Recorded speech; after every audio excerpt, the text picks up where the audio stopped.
How to use Cloud in Google Sheets. First of all, you need to know that you cannot directly use the Cloud app in Google Sheet.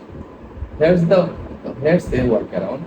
Click extension from here, then click add-ons, then click add-ons. From here, click the search bar and search for Cloud. Then click enter. You can see several options from here. Just choose one extension like this, then install it.